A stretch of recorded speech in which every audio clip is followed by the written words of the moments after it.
You're listening to the Mormon Theories podcast, and I'm your host, Ryan Hinckley. Hey guys, my guest today is my friend Ed Goble. Ed has been researching the Book of Abraham for decades and has a super interesting theory about Joseph Smith's translation of the Book of Abraham and the Kirtland Egyptian Papers at large, including the grammar and alphabet of the Egyptian language. His theory is based on reverse engineering some of Joseph's translations to show that Joseph's work was inspired, and it is really fascinating. I was super excited to talk to him and ask him all my questions.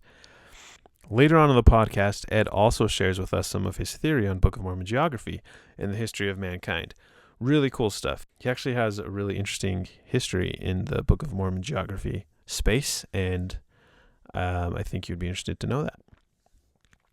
I encourage all of you listening to check out the show notes for this episode at mormontheories.wordpress.com.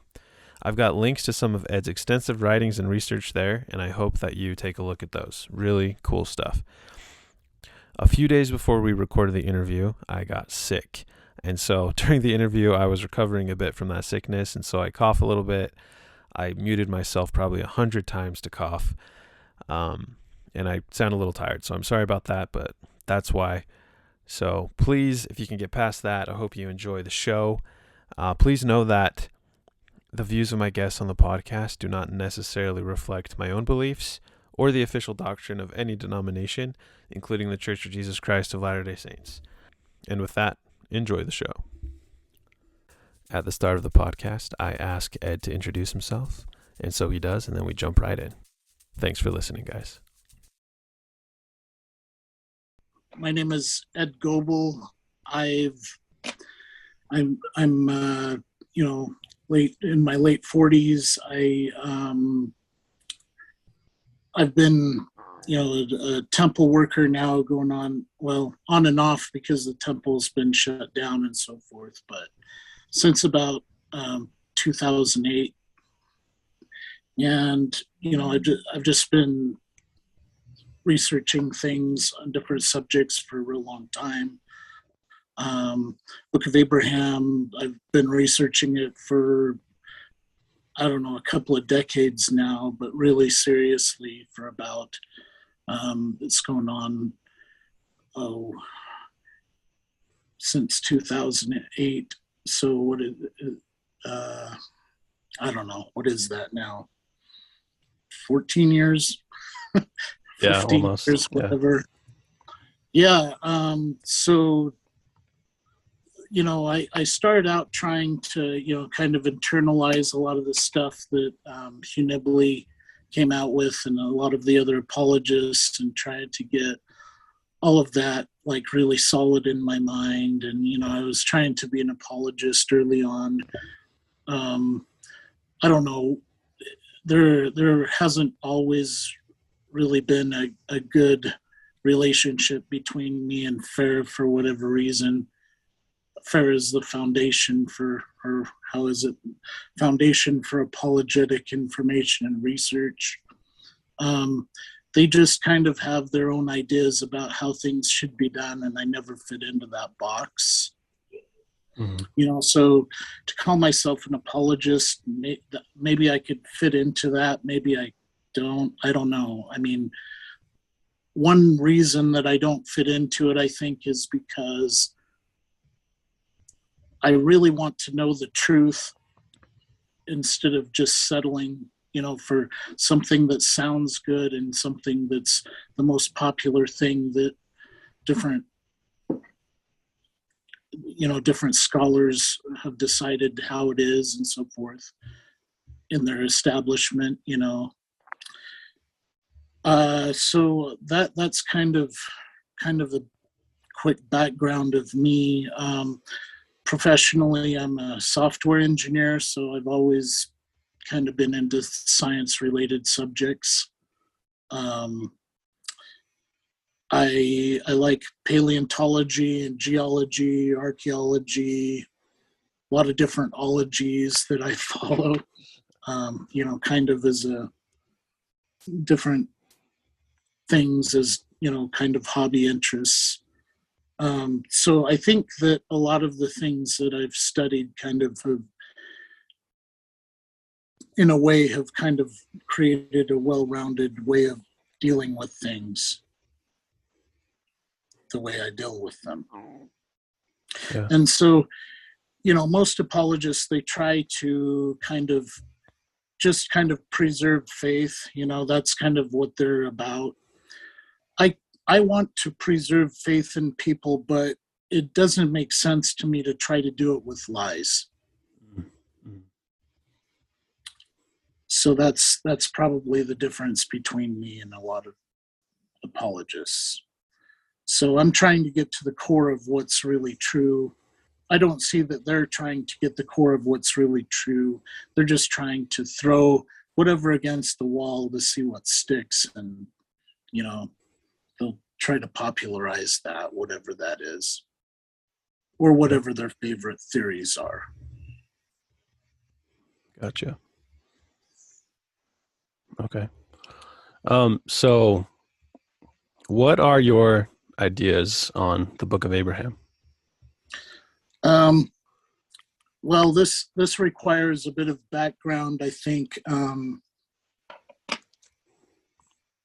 But to really understand what I'm saying, it's going to require a lot of background. But in a nutshell, there are two different major views of the Book of Abraham in the believing side of things, right? There's the missing papyrus type theory, and there's the catalyst theory. My theory is more on the catalyst side of things. Okay. But it has a mix of some of the things, I guess you could say, from the missing papyrus idea, in that some people don't believe that Abraham really wrote the book in the first place. I do believe that he wrote the book in the first place. Mm-hmm. Okay. I have good reason to believe he did. And so that means that at some point there was something written down by him in a running text fashion, right? And when we say running text, we mean it was written down the way we read things. When we read a sentence as it's written in our alphabet, the words that we read, in that kind of a writing system, those actually correspond to sounds that we speak. Okay, and most written languages are that way. So whatever was written in the first place by Abraham was written in that manner in some ancient language. So whatever that was is missing. The difference that I have with other people that believe that something is missing is that I say that it's been missing since antiquity. I say it's never been in the hands of Joseph Smith at all in our time, in our day, or in this dispensation, or anybody else. So that's why the things that Joseph Smith worked with as tools to produce the Book of Abraham were not that. Does that make sense? So whatever Abraham wrote down, nobody's had, or at least Joseph Smith didn't have in front of him. Is that what you're saying? Joseph Smith did not have a running text of the Book of Abraham in front of him. Okay. Yes. Gotcha. Okay. Yeah. So that's the difference between when I say that mine is a catalyst type mm-hmm. versus a missing papyrus type. Because when you hear missing papyrus, it's usually people saying Joseph Smith had something in the Egyptian or some other language, some kind of ancient language that represented all the sounds written out. Okay, where somebody else could come along and read the same thing and reproduce it in a written and spoken fashion, right? That is not what Joseph Smith had. Mm-hmm. Okay, so now that means that puts me in the catalyst category. That means that the things that he had were not the Book of Abraham. Mm-hmm. everybody that that has any kind of credentials on either side, whether critics or believing scholars, all agree that the papyrus that is in the hands of the church that has the facsimile number 1 on it, the original for what we call facsimile number 1 in the Book of Abraham, Mm-hmm. they all agree that the text on that papyrus is not the text of the Book of Abraham.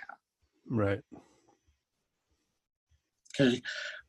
Therefore, whatever Joseph Smith was doing, it was something different than translating this text.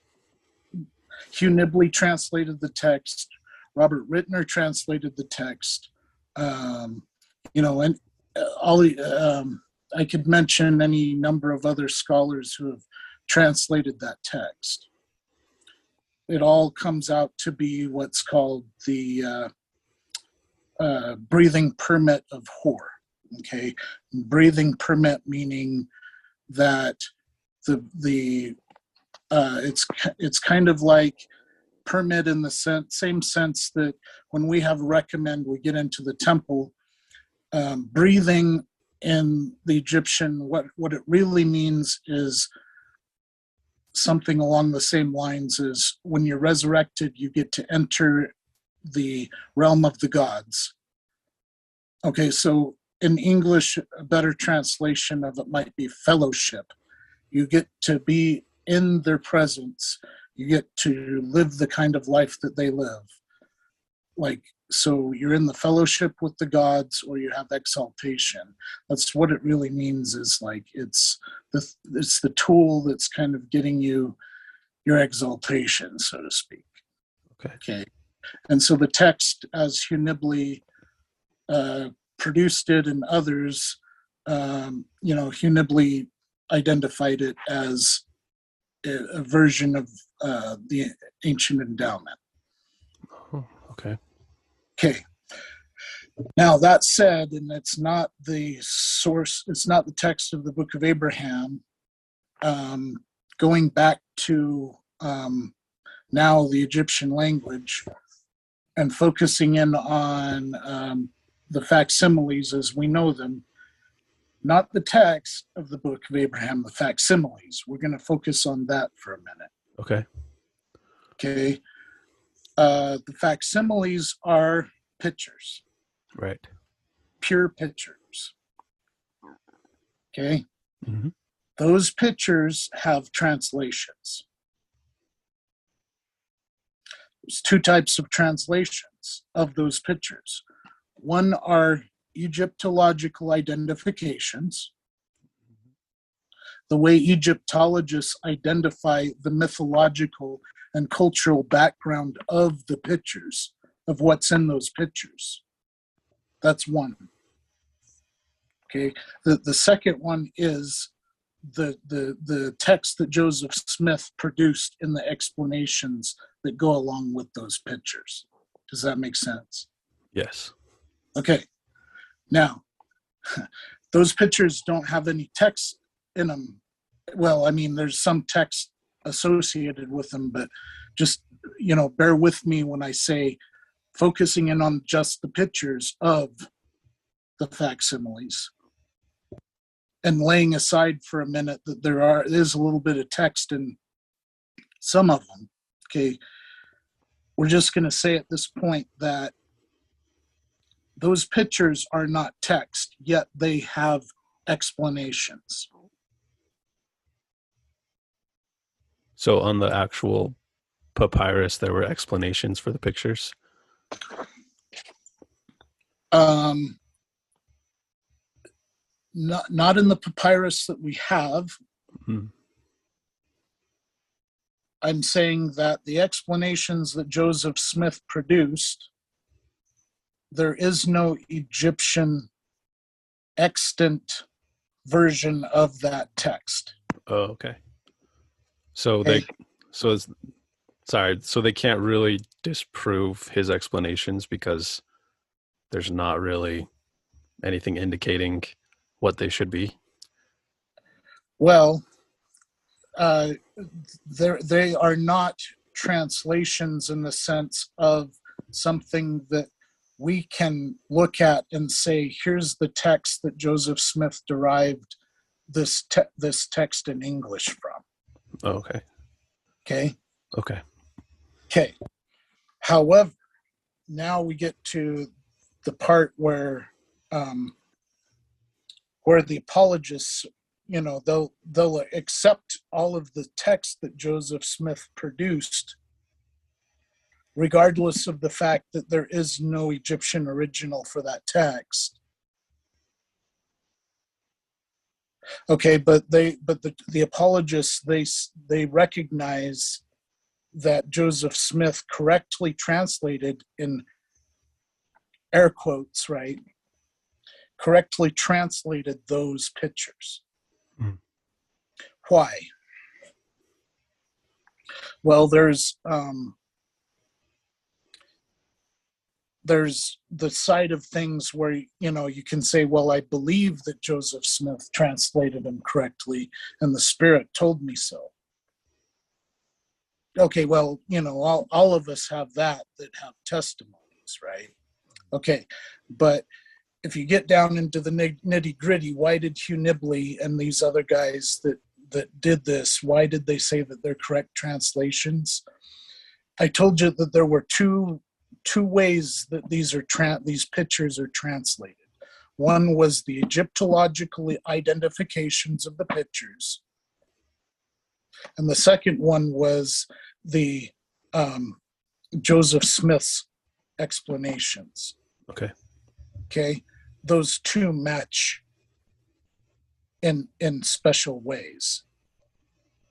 Okay, so the reason that the scholars say, oh, this is correct, is because, for example, Joseph Smith's translation, so to speak, or explanation of, for example, Kolob, and the Kolob is just an easy example. Kolob is the first creation, right? Well, the Egyptological identification for the picture is Khnumra. Okay, that's the god of creation. Do you see what happened? Instead of it being the first creation, the other translation is the creator. God of creation. Yeah. What's the common theme? Creation. Okay, so do you see that somebody, and you can, there's one, there's like Joseph Smith, you could say that either the Spirit or Joseph Smith clued him in on something ancient, or somebody that had these thoughts in their mind, or that put this in writing somewhere that we don't have, decided to associate the picture of this creation God with something else that has the same theme. Okay. Mm-hmm. But that's a special pairing mechanism. Okay. Okay, that creates a pair. Yeah. Okay, and when I mean pair, I mean you cannot have the one without the other. If you just have the Egyptian picture, then it doesn't tell you anything about the intended context. Right. Who added the context? It wasn't the guy that first drew this picture, and came up with this mythological god that the Egyptians had for their creation, for one of their creation gods. He didn't associate this picture with Kolob. Who did? Well, that's according to Kevin Barney, who's one of these apologists. He says that there was an intermediary. That intermediary he calls a Jewish redactor, or JRED. That's the term that he uses, because he's convinced that that person was Jewish. So, I don't see any evidence for an intermediary that was Jewish. Okay. But I see evidence for an intermediary in the ancient world. And that intermediary was not Abraham, because Abraham wrote the text. So someone after Abraham. Someone after Abraham. Okay. That person had to be the person that was responsible for the pairing of the idea with the picture. Okay. All right. That person most likely was the guy that owned the papyrus. Okay, he was the guy that either had some scribe create this for him or he did it himself. But the fact that he was literate because he was a priest, it's very likely that he himself did it. Okay. Which means that he was not only an Egyptian priest, he was a closet believer in Jewish things and Jewish patriarchs and Jewish scripture. Okay, and many of those Egyptian priests back then had that. They had this syncretism of lots of things in their religion with other religions. Okay.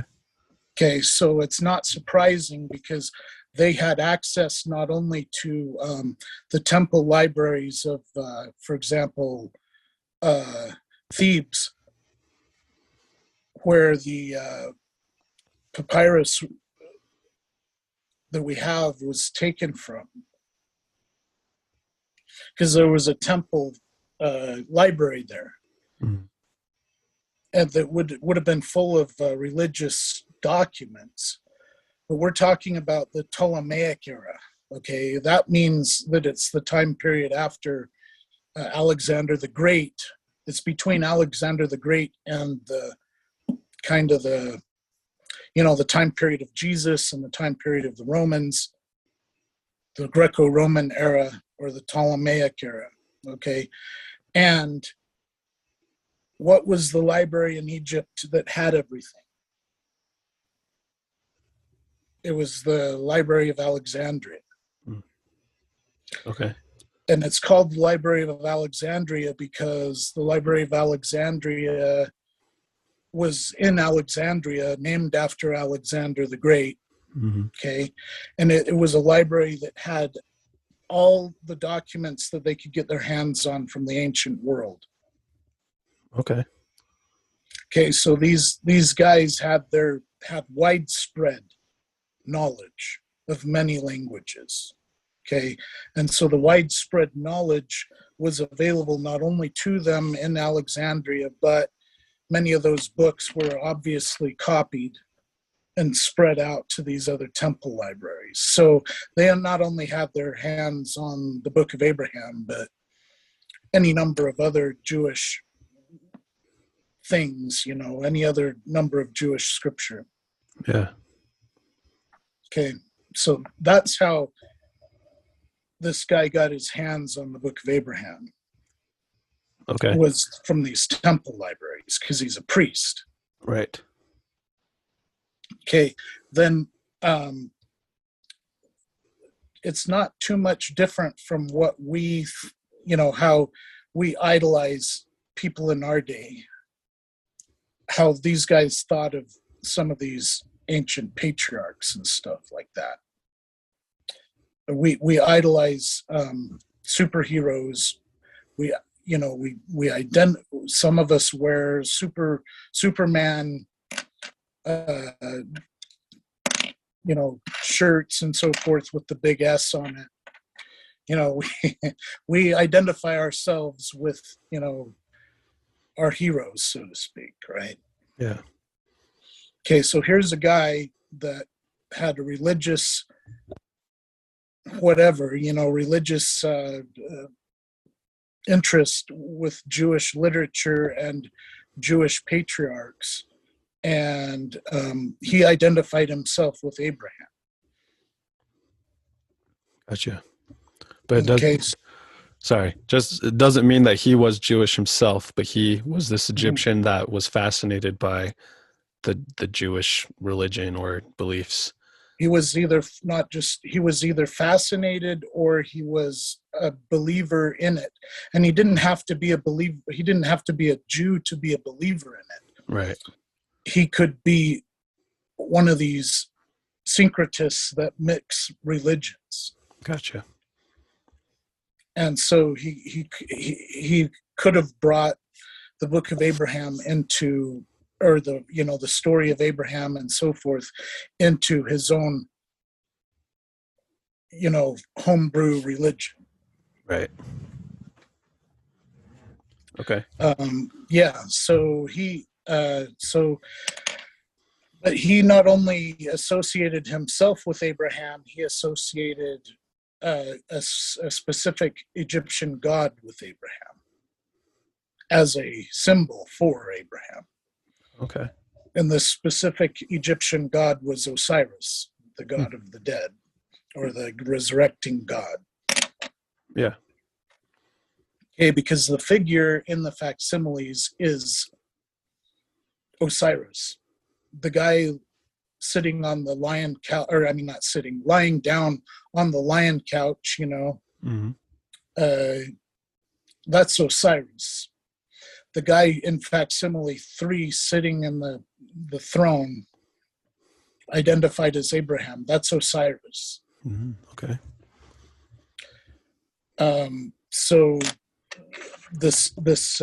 not only did this Egyptian priest identify himself with Abraham, he identified Abraham using this, symbol of Osiris. Cool. So in a way, it's kind of like if you, for example, go to the temple,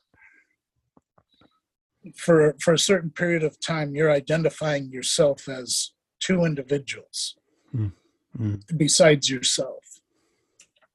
One of those individuals is the person that you're doing the work for, and the other individual is Adam. Okay, and you're taking their identities upon you. Right.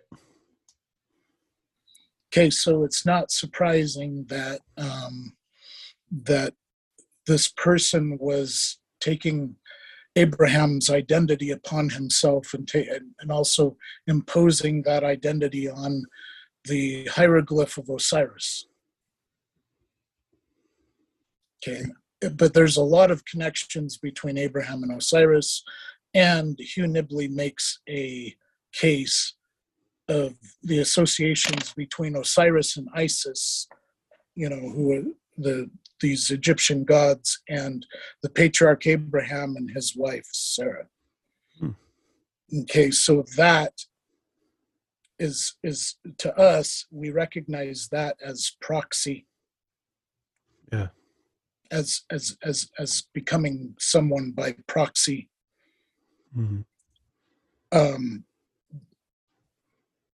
There's a word that's used for that when you're taking a symbol and you're imposing a different meaning upon it. Okay, and then this case we're imposing Abraham on the symbol of Osiris. That's called iconotropy, however somebody wants to pronounce that. Okay, but that means image turning or taking a symbol that didn't used to mean something and imposing a special meaning upon it. Yeah. And somebody can do that personally, or it can be something cultural that becomes widely known culturally. Yeah. Okay. So that's what's happening with this papyrus, is you've got a bunch of symbols that are having things imposed upon them that are not their standard meanings. Gotcha. Okay. But there's always a connection between the symbol and the thing that's imposed on it. So there's always so there's always a reason why that symbol has been chosen. It's not just random. That's right. There's Okay. always a very, very specific reason. There's always something that makes those two a pair. Gotcha. Cool. Okay. And the fact that we can reverse engineer that pair Mm-hmm. means that we can see that we can actually figure out why those symbols were chosen to be used the way they were. Okay. Okay, and you understand reverse engineering? Yeah. Okay, so for those that don't understand reverse engineering, let's say that I'm let's say that I'm a computer engineer, which I am, but let's say that I'm a hacker of sorts, right? And I work for a company. Now, this is just a contrived example. This is not me in the real world, right? Right. But let's say that I'm somebody where I work for one company, and there's some espionage going on there, right?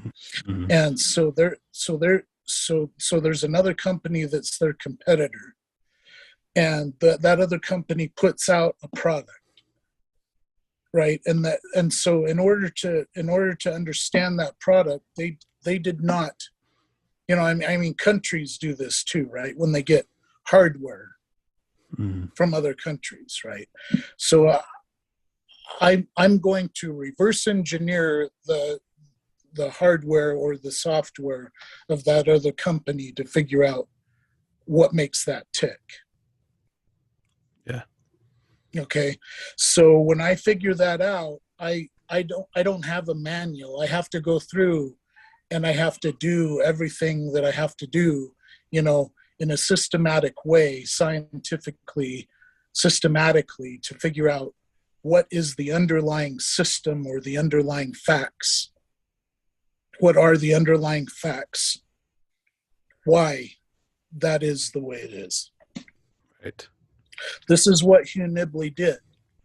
This is what Michael Rhodes did between the Egyptological fact of these pictures, Mm-hmm. paired up with Joseph Smith's explanations. It's reverse engineering because you can look at one and say, well, here's how these two things relate. Mm-hmm. And then you see that there's an underlying example. Yeah. Okay. Now we get to the problem. Because the papyrus doesn't translate, everybody says that those other symbols have nothing to do with the Book of Abraham. Yeah. Okay.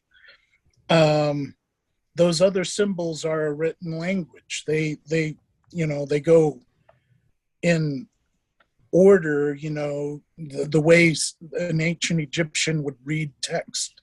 Mm-hmm. That text actually says something, and like I said from the beginning, it's the text of an endowment ceremony or a abbreviation of an endowment ceremony from the ancient world. Yeah. Okay. Now, but with our own alphabet, what are the different ways that you can use the letter X besides having the X sound? How has it become used in our day? It's used in engineering, it's used in mathematics, it's used in this, it's used in that. Okay, there's many ways that the letter X can be used. Yeah, for sure. Okay, so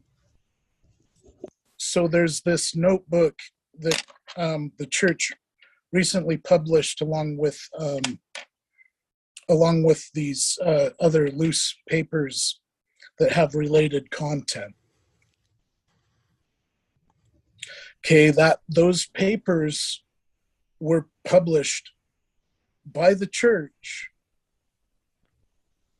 and as part of the Joseph Smith Papers collection in, the Joseph Smith Papers publications. Yeah. That by those papers, by, bound and unbound in that collection, are known as the Kirtland Egyptian Papers. Okay. Okay.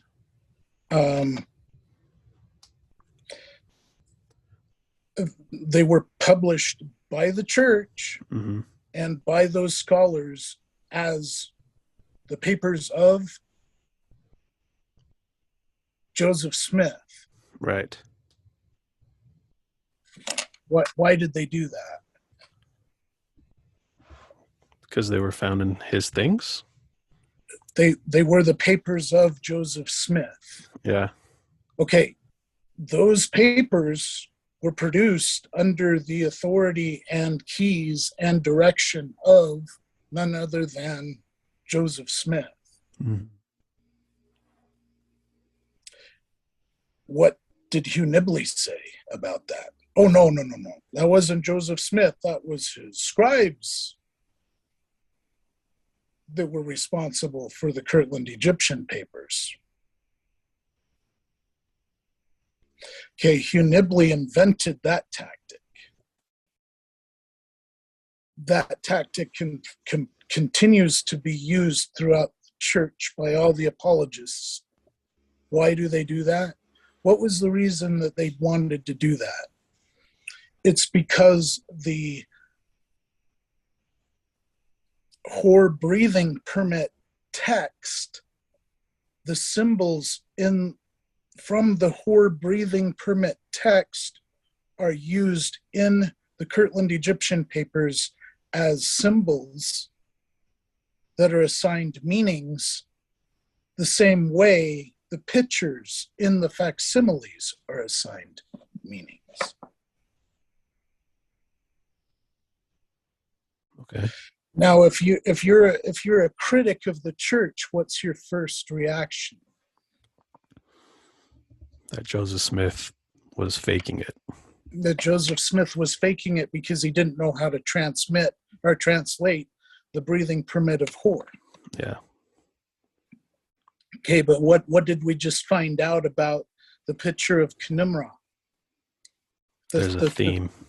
There's a theme, and there's a connecting principle that makes a pairing between those two.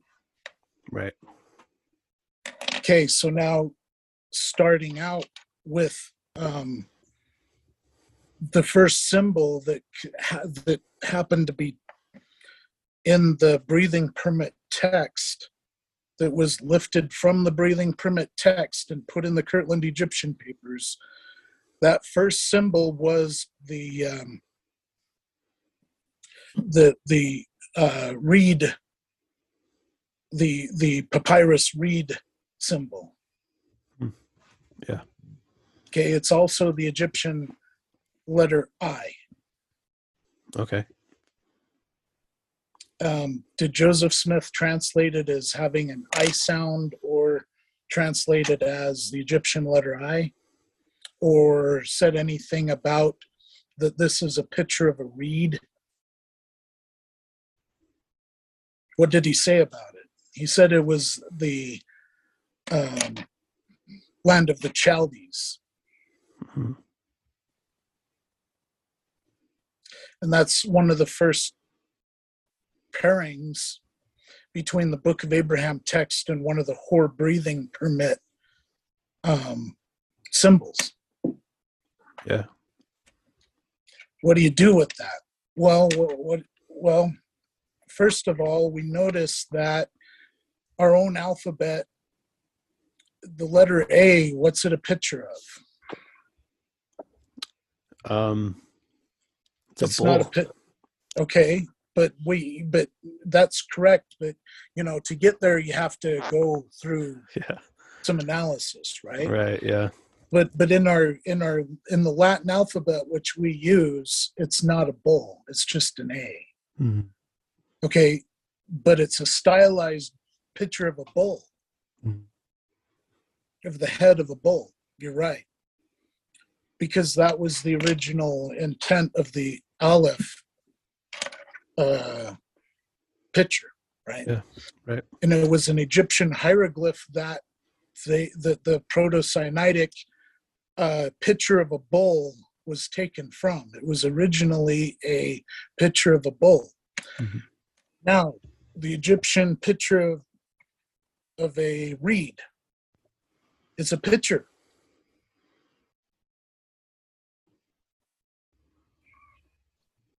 It's a picture. It's a letter I, but it's a picture. Okay, But what Joseph, did we? it's a picture, but It's Joseph, a picture of, yeah, it's a picture of a papyrus reed. yeah. Okay, we were dealing with pictures in the facsimiles. Mhm. Okay, what does the papyrus reed have to do with the land of the Chaldees? Oh, everything. Do you see where this is going? Kind of, yeah. Okay, so then you take the picture of a reed and you go, what does that have to do with the land of the Chaldees? Well, the land of the Chaldees in Sumerian is Kien-gi,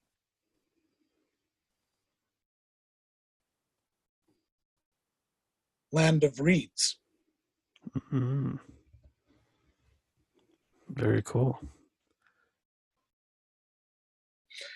Joseph Smith, the vocalization that he attached to that, the pronunciation of that symbol was Chalcedon Hiash or Chalcedon Hiash. The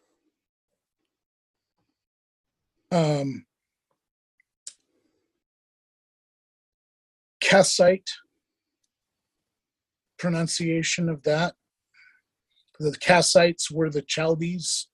Mm-hmm. Okay, that's the lots of people associate the Aramaic with Chaldee because in the Bible dictionaries and so forth they would say that that Aramaic is what they're talking about when they say Chaldee. No, they're talking about the Kassites because the word Chalcedoniash is like some kind of a variant pronunciation of the Kassite word Cardoniash Mm-hmm. or Carduniash. Mm-hmm. Okay, that's the name of the land of the Chaldees for a long time that they used Carduniash. Wow. Okay, but then the other version of the name that Joseph Smith applied to that was Zakioniash. Zakioniash. The word the ancient Iranian for that is Kasakon. Sakon. Zakion. Hmm. It's the ancient Iranian version. Yeah. Joseph Smith didn't have a papyrus with this written down, this name. Right. Neither one of these versions of this name. And he probably didn't know those languages.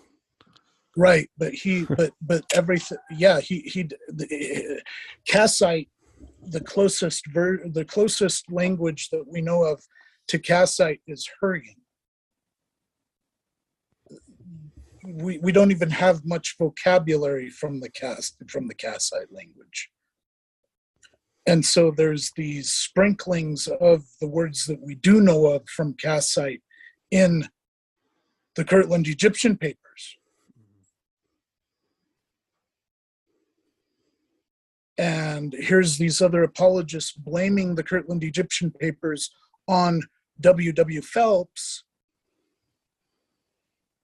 and not giving credit to Joseph Smith. Why? Because not only do the critics believe Joseph Smith couldn't translate, the apologists don't believe that any of these translations in the Kirtland Egyptian Papers are correct either. Yeah. So what do? They blame it on Phelps. Okay, so what we have here is this thing where each one of these symbols, some ancient person, like I'm saying, Joseph Smith didn't come up with this, and neither did Abraham. Some ancient person decided that they were going to use these letters in this text as pictures. And that each and every one of those pictures, they were going to attach an explanation. Exactly like each one of those pictures in the facsimiles. Exactly the same. Same exact principle. And so the apologists accept the facsimiles because that's the easy part. You go through and treat every single one of these Egyptian hieroglyphs, whether they're in the hieratic, which is the it's no different than okay, so there's three kinds of Egyptian script that are the most common, right? There's hieroglyphic, there's hieratic, and there's demotic. Okay, these are the three common ones. Okay. Hieratic and demotic are cursive versions, okay, and hieroglyphic is the picture version. So each one of these hieroglyphics is a letter, but it's also a picture. Yeah. And each one of these, even when they're, if you have a text that's an Egyptian text written out in hieratic or demotic, the first thing that an Egyptologist will do when they're translating that is to go character by character and transliterate it from the demotic or hieratic version to the hieroglyphic version. So they get it to the version of the characters that's the picture version, and then they'll translate. Okay. Okay, so it doesn't matter that some of these are the cursive versions of the characters. All that matters was that once you get it to the hieroglyphic equivalent, that it's the picture version that we care about. It's when it's the application of the picture of that is that character that we care about. Yeah. Okay, it's not what the text says. Yeah, we care about what the text says. That's fine. I mean, it has a little bit of relation. There's some things in the text that have a little bit of relation here and there to Abrahamic themes, but what we really care about is the pictures.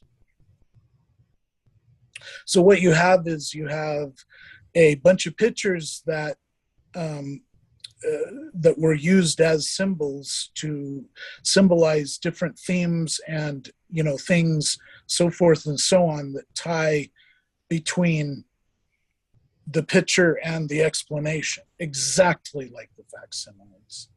Every single one of those pictures, or those characters, when they're used as pictures, every single one has this. Cool. Very cool. Every single one. You got all these people apostatizing from the church, and you got a bunch of apologists telling everybody that Phelps is responsible for Joseph Smith's papers. The critics know Joseph Smith is responsible for his own papers, and the critics laugh at it. And then people that apostatize from the church, they find it laughable that the apologists are trying to do this. Yeah. Yet the apologists, are not paying attention to the current scholarship, so to speak. How about listening to the people that are actually doing scientifically sound research? Because if what's scientifically sound about saying there's a missing papyrus when there never was one? Throughout the Kirtland Egyptian Papers, there is nothing, not a bit from, we got tons of characters copied from the breathing permit of Hor in the Kirtland Egyptian Papers, and a ton of characters copied from the Book of the Dead manuscripts that were identified with the Book of Joseph. I mean, we're not just talking about Book of Abraham. We're talking about papyri that were identified with the Book of Joseph. And there's some content in the Kirtland Egyptian Papers that may relate to that Book of Joseph. I mean, do you see the problem? Okay, so yeah. Well, going back, I've found example after example after example. It's always, these things that they get caught up with, where they say, oh, well, so you have this character from the Hor breathing permit, and in this Book of Abraham manuscript, it's juxtaposed to, some section of the Book of Abraham text. Well, duh, it's because it has something to do with it. Mm-hmm. That picture has something to do with it. Yeah. But it's a picture. It's not text. I mean, in this usage, it's not text. Yeah. And when I say that this is catalyst, this is along the same lines as the catalyst theory. This is the mechanics of the catalyst. Right. Okay. Some people that believe in the catalyst, they'll go, oh, well, let's see. So Joseph Smith, he just kind of stared at this thing, and it's kind of like, so Joseph Smith and those guys on top of Zelph's mound, they discovered Zelph's bones. And so Zelph's on those bones, acted as catalyst. So Joseph Smith was actually able to get a revelation on this guy's history and of his life from his bones. Mm-hmm.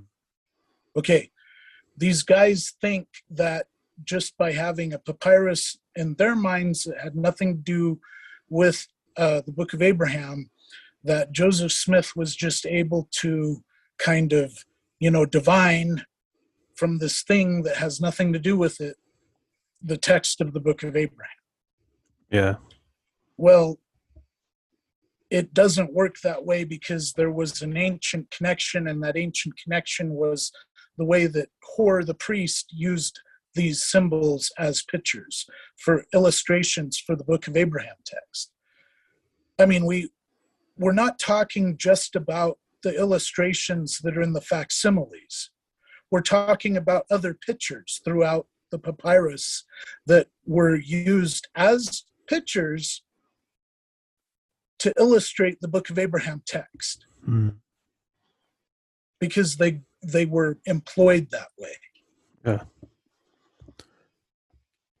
So you've given us the example of the reed and the land of Chaldees. Yep. What are some other examples that you found that would match up? Yeah. So, for example, another good example, going back to Kolob, right? Yeah. And this is tough because we're talking about pictures, and we're talking about we're doing this, through audio. Yeah. So if you notice a facsimile to figure 1, it's Kolob, and we went, we were talking about this before, but you look at the picture, and it's a god figure that's seated, and it has these ram heads. Yeah. Those ram heads are, what was pasted on there, but it's still valid. Those ram heads there's a duality there. Mm-hmm. So there's one looking right and the other one looking left. And the seated God figure there, it's also a mirror image, right? So it kind of looks like a mountain kind of figure. Yeah. But that's actually, the body and the legs of the seated God, and it's like mirror image. Yeah. Okay. So now there's in the whore breathing permit, you've got and as we read the text, it's part of the name Takibet. Takibet was the name of Hor's mother. Okay, when in that section of text, when it's talking about right next to the Book of Abraham, there's like these columns. Yeah. Or right next to the figure 1 or facsimile 1. Getting myself mixed up a little bit.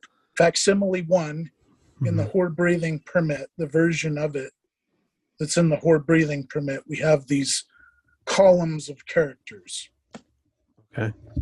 Okay. Those columns of characters, the purpose of those are that Hor is giving his genealogy and his identity. Okay. And he's saying, I am, priest of the god Khonsu. My mother was Taikibet. My father was Osaiwer, and he was the priest of Min and this kind of stuff, right? Priest of the god Min and blah, blah, blah. Mm-hmm. Okay, now you take those characters one by one, and you go along with the other usage here, right, of those characters. We're not saying that of course it translates to what it translates. We're talking now about a symbolic, pictographic, whatever the right word is, usage of the same symbols. That's a secondary application of an entirely different system of usage of the same characters. Okay, and it's Hor that did it. He's the guy. Okay. So you focus in on the character for Kolob as identified in the Kirtland Egyptian Papers. Okay, that picture is the letter B. Oh, wait, no, I'm goofing up here. Yeah, that's right. It's the letter B. Okay, it's a seated woman. Okay, and she has the same, you know, if you cut that picture in the facsimile to figure 1 in half, the seated woman figure, it's the exact, it's a visual pun is what it is. And going back to what all of these things are, the word that would describe them best is pun. Whether they're visual, when I'm talking about these principles that tie one thing to another, that tie the picture, well, and this happens in the facsimiles and in the breathing permit text, these textual characters that are used in the Kirtland Egyptian Papers. It's the same thing, but every single one of these relations are a pun, whether it's a visual pun or whether it's a pun of some kind of, sound-alike pun or this or that. They're all puns. In this case, for Kolob, it's a visual pun, for one thing, because the characters look real similar. The other one is that the word for woman in Egyptian is kemet, and that shares a lot of the same consonants as the name Knumra. Yeah. So it's a pun of sound-alike characters, for one thing, and it's also a visual pun. And then going back to why there's the word kolob in Hebrew is not only to be near, or krb is actually because in the Semitic, right, in different Semitic languages, the R and the L are interchangeable. The actual Hebrew root in this case is krb, which means to be near. KLB is just another version, but KBR is, they swap, sometimes related Semitic root words swap consonants. Okay, so one of the words that's used for help meet is one of these related words for kolo. Oh, cool. Okay, so help meet in the sense of woman, right? Yeah. Or opposite. And this is going also back to the mirror image thing, where opposites, right? Opposite sides in a mirror image, or looking at your, if you're married and you're looking at your spouse, it's your helpmeet, or it's a weird coincidence that so many people, when they're married, I don't get it. I went into a whole nother theory that I'm not really going to get into, why there's weird coincidences in the way sometimes spouses look similar, but it's almost like you're looking at your mirror image, right? Yeah. So it's that sense. It's that sense where there's puns, puns of meaning, puns of sound, puns of look-alike characters. So in this case, there's a match, and that's the reason why Hor chose that for particular symbol for kolob, because it has those pun relations with the Knumra character, right? Gotcha. And that's the let's see. I'm just trying to think of whether I got this right, whether it was because I might be telling you the wrong thing, because I don't have this right in front of me as far as like what letter that Oh, no. I did get that wrong. Okay, so the letter B is a different one. The uh, woman character is the Egyptian determinative character, meaning, what context giver characters. It's the context giver for, things that relate to women. That's the picture of a seated woman. And also, it's also because the women are involved in the creation process very heavily, obviously, Yeah. more than men, a lot more than men. But Khnum-Ra is also not only the god of creation, but, the god of childbirth. Mm. So you have these mythological connections between Khnum-Ra and Kemet, the woman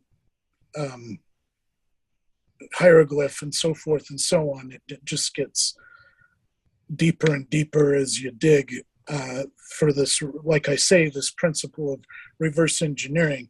And then the critics, well, they say, oh, that's parallelomania. Well, it worked for Nibley. You guys, critics, you guys can make all the accusations of parallelomania that you like, and even you apologists that, don't agree with this way of doing things, you can go ahead and make your accusations of parallelomania, while I find more and more, and me and my partners, we find more and more examples. And, someday we'll have so many examples that nobody can say nothing about parallelomania. You can say all you want, but the system is this is as if the Kirtland Egyptian Papers acted as a second Rosetta Stone for reverse engineering of another. In this case, it's not the Egyptian language in specific, because the Rosetta Stone was used in a reverse engineering exercise because you had these knowns, right? You had 3 different scripts on the Rosetta Stone. You had Greek, you had Demotic Egyptian, and you had hieroglyphic Egyptian. And Champollion knew that that these 3 texts had the same message. One of those messages was in a known language at the time. It was Greek, right?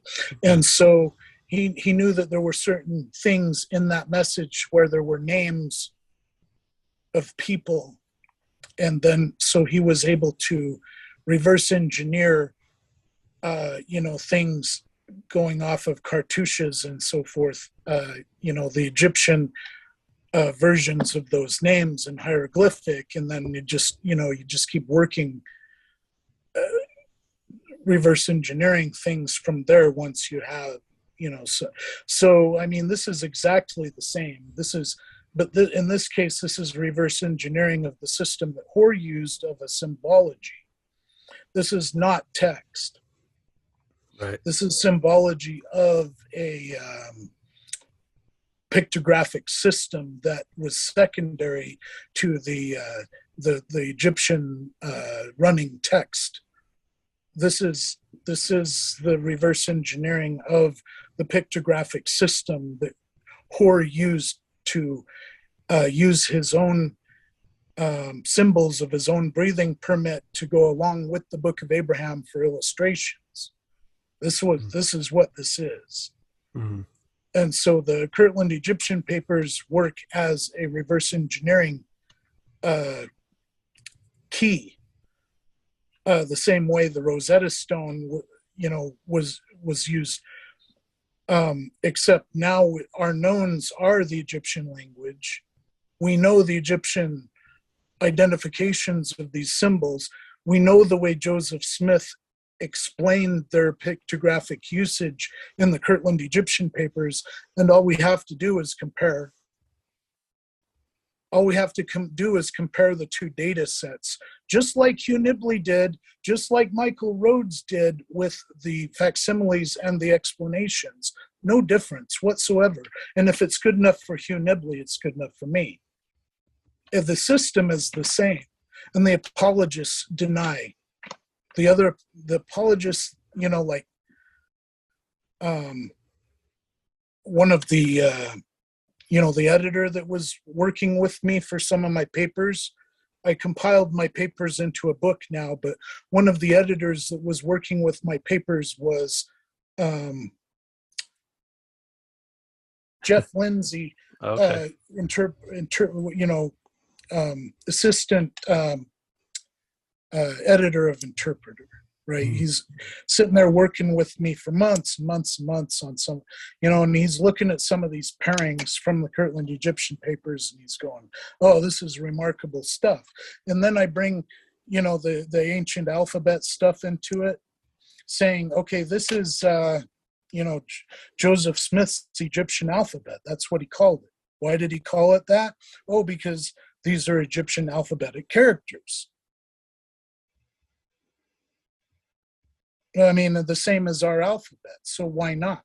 Why wouldn't he call it Egyptian alphabet and grammar? Why grammar? Well, because he's telling you how they were used, the rules, not grammar of how something is, read out like a text, grammar of how, rules of usage of the pictures. And so, so Lindsay, he's like, "Oh, we can't get past this. This part, we can't publish this." So I'm like, and then Lindsay is also one of those, insisting that it was Phelps that did this. And I'm like, so I came up with this, I'm like, okay, maybe I can come up with some kind of compromise with you guys, and I can say, well, I guess it's possible that Phelps did it. I don't believe that, but let's say, for the sake of peer review, let's just come up with something, that might make it past peer review. I don't know. And this was, I kind of felt like this when I was trying to come up with this plan, that I was kind of selling myself out a little bit, but I'm like, okay, like no other way, because these guys are, they're just stuck on this scribes did it thing. It had to be Phelps. Yeah. So I'm like, okay, Jeff, how about this? Okay, we say that maybe Phelps did it, but he got some of the information from Joseph Smith. That's why we're finding some of this stuff in here. I'm like, okay, that's a possible explanation, but in my heart of hearts, I know Joseph Smith did this. Those are his papers. The Kirtland Egyptian Papers are Joseph Smith's Revelations papers. They are not Phelps.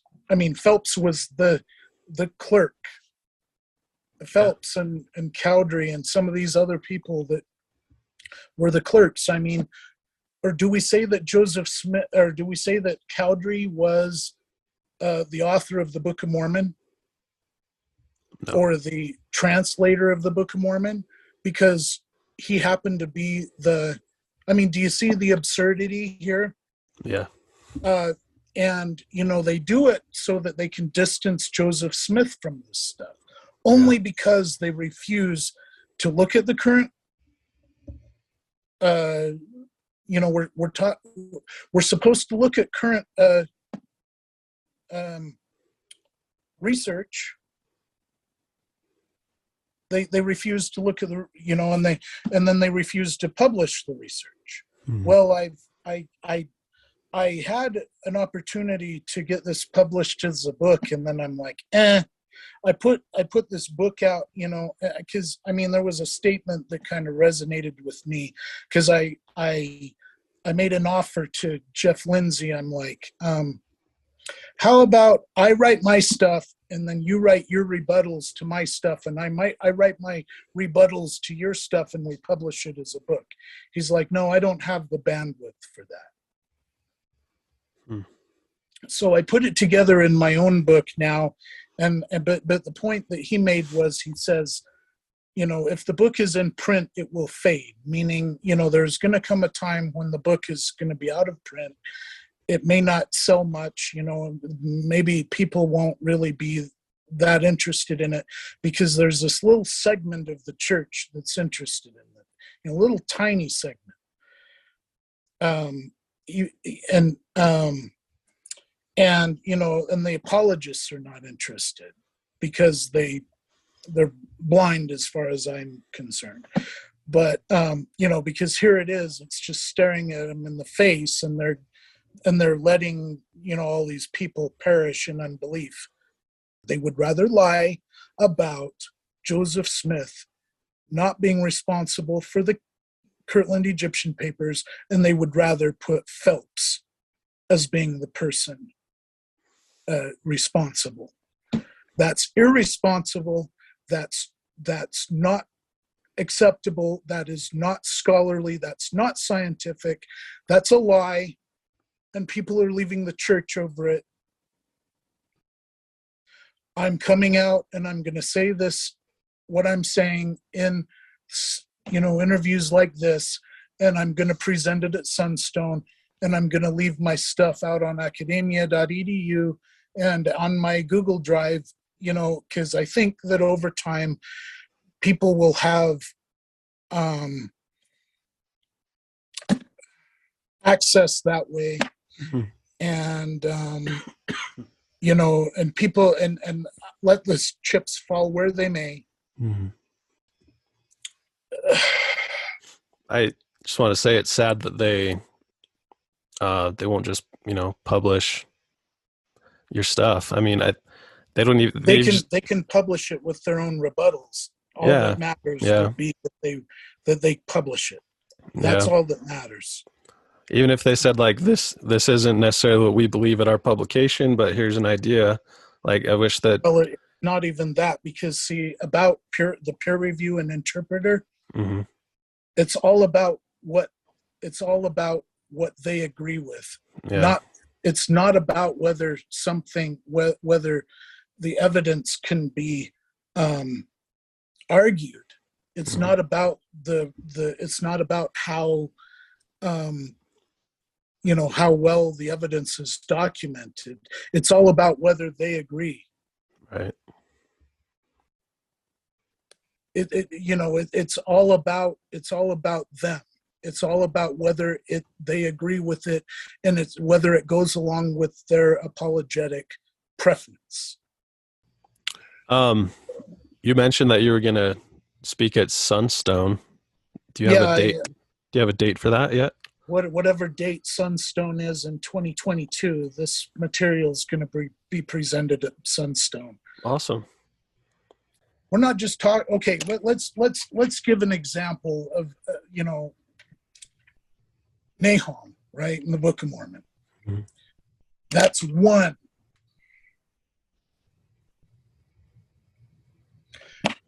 The apologists that's one thing.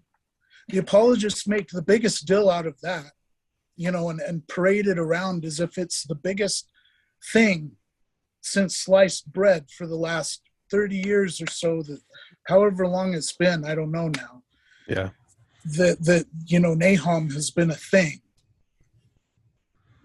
That's one stinking place name. Mm-hmm. I have example after example after example that are bullseyes of that nature, over and over and over again, and they don't give a damn. Yeah, it's really sad, super sad.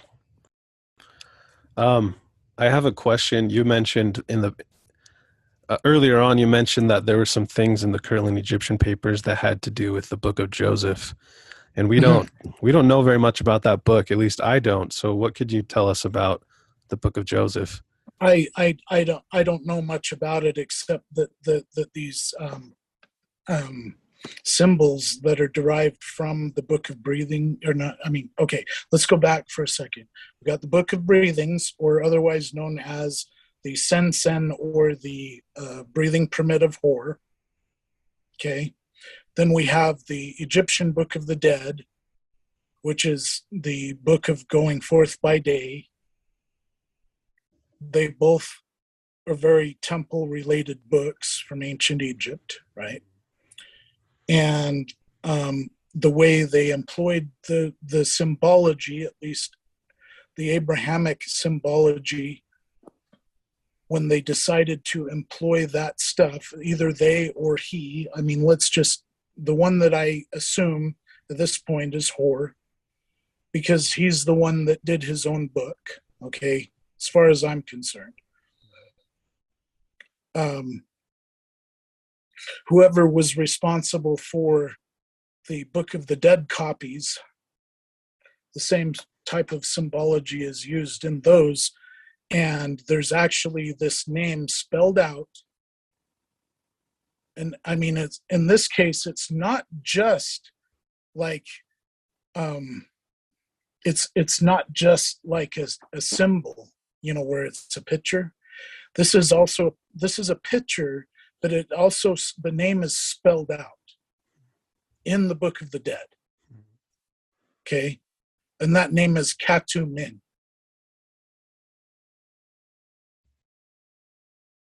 Okay.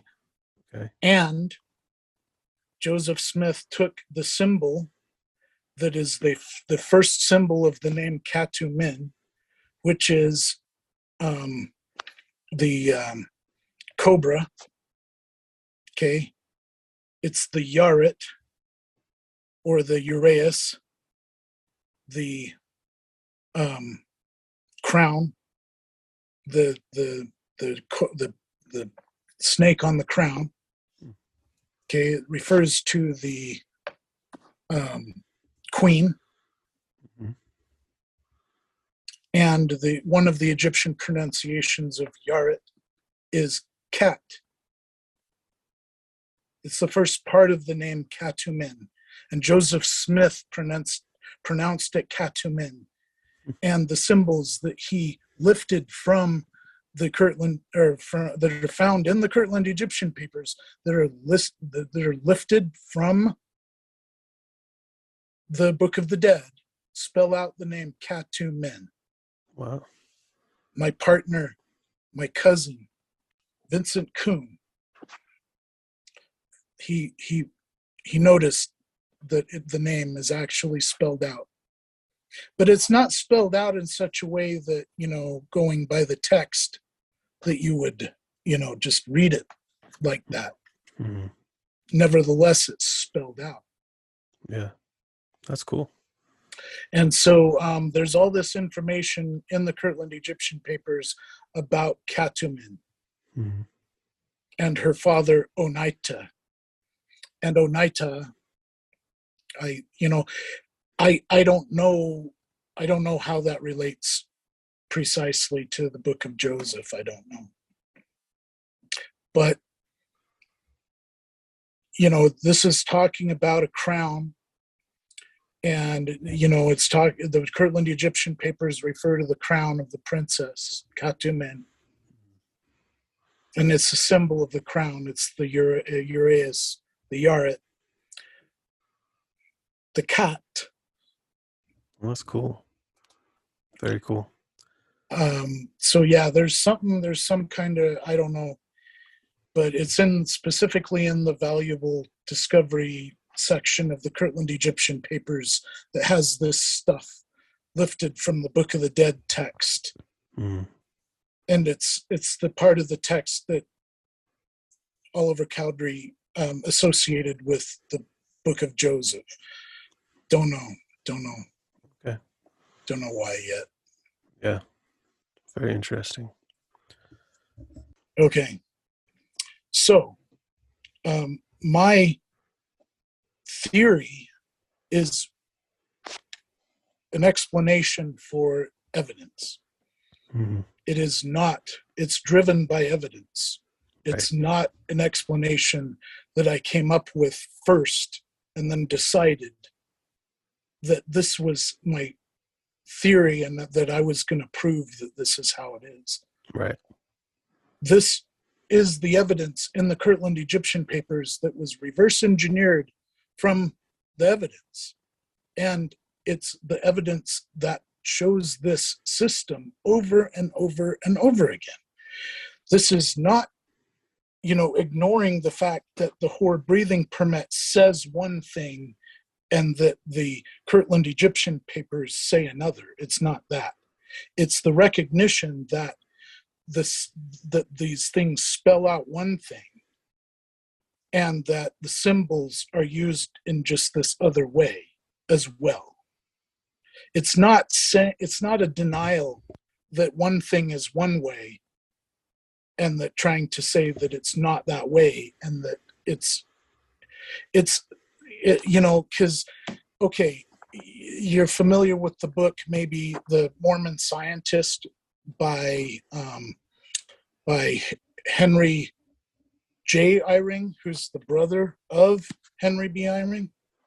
I haven't read it, but I am familiar with. I know what it is. Yeah, his father was Henry Eyring, Mm-hmm. the brother-in-law of Spencer W. Kimball. Henry Eyring was a scientist. Okay, he was a chemist. Famous scientist. Yes. And in Mormon Scientist, Henry Eyring says, or Henry J. Eyring, let's get it straight. He says that his father followed the logic of and this and that. Okay, in the case of the Book of Mormon and the Bible, it's not this versus that. It's not this is true and that's not true. It's this is true and that is true. Mm-hmm. The logic is simple Boolean algebra. I'm a software engineer. I deal with Boolean algebra all the time. It's this and that. Okay. Okay.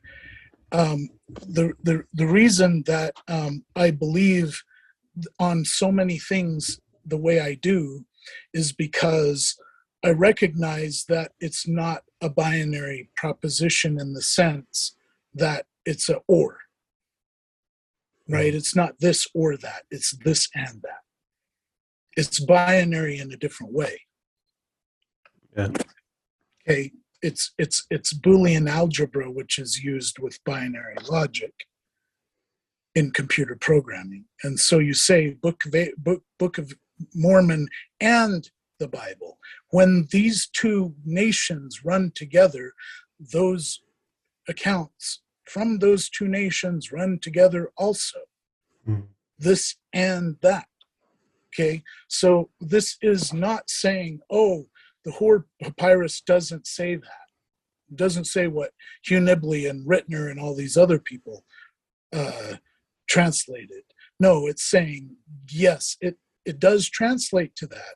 Okay, but now the symbology of these as pictures, as the symbology that Hor himself applied to these symbols is this, and it happens to be the same one used in the facsimiles, as accepted by Hugh Nibley and Michael Rhodes, who did all that reverse engineering in the facsimiles, between the facsimile pictures and the explanations. It's just simply applying the same exact system to the symbols in the Hor breathing text, but treating them as the things that they are. They're just Egyptian pictures. They're Egyptian letters. That's why Joseph Smith called it the Egyptian alphabet and grammar. It's not saying that the Kirtland Egyptian Papers is some key that, shows, that shows how, this or that or the other. It's that these show a system. The system is what is figured out the way things work, that's generalized, is what you find out when you reverse engineer something. Mm-hmm. Okay, and so Nibley and Rhodes reverse engineered what was happening in the facsimiles. I didn't make this up. I didn't come up with this. Nibley did. Nibley and Rhodes did.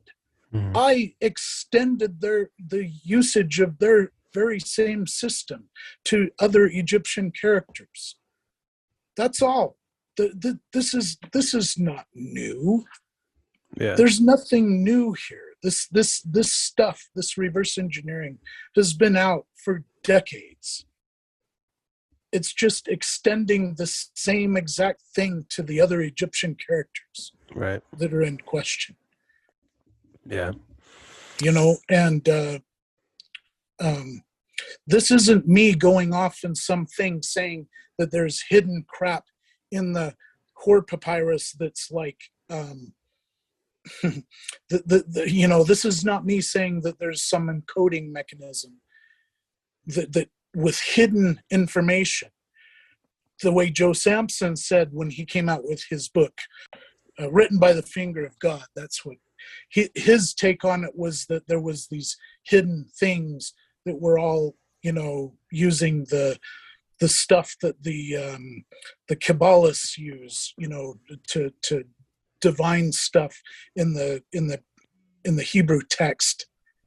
No, this is not what this is at all. This is like Joseph Smith said, this is this, and you go and you look, you just simply, say, well, this is why. This is the Egyptological reason Joseph Smith said that. This is not, oh, this is some hidden thing in the papyrus. All of this is out in plain sight for everyone to see. This isn't a hidden code.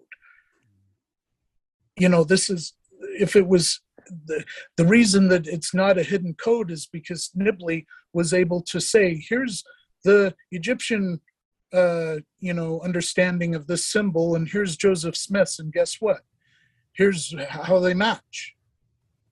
It's a no-brainer. It's yeah, it's the same thing Champollion did to reverse engineer the Egyptian language in the first place. mm. It's just a reverse engineering of a symbology, and it's still human communication. It's not. Richard Dawkins came up with the idea of what's called a meme.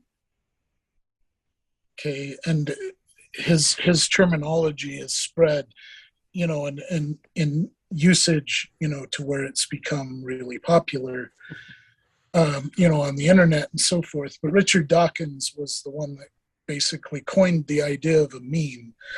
But in this case, he's saying that a meme is a unit of human communication. Let's put it that way, right? So the Egyptian usage of these symbols here is ancient, between the explanations and the facsimile pictures, just focusing on those for a second.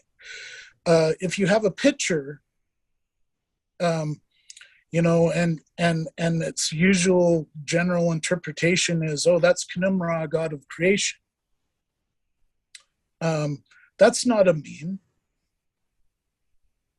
Why is it not a meme? Because it's nothing. It's a blank slate. Okay, because it's not a full unit of human communication.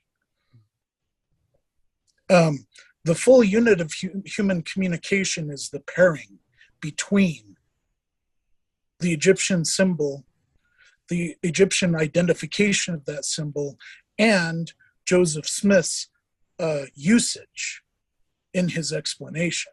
That's the meme. That's the full unit of human communication. That's why when you say, well, the critic would say, well, this is unintelligible in the Kirtland Egyptian Papers, because he's got these pairings of these symbols, and he's saying they're equal to these explanations in English. because they're juxtaposed to them, just like in a dictionary. Well, yeah, that's because you don't get the system. The system, right? And how is it that this is a unit of human communication? Well, it's because this is paired with that. You know, if you have a mathematical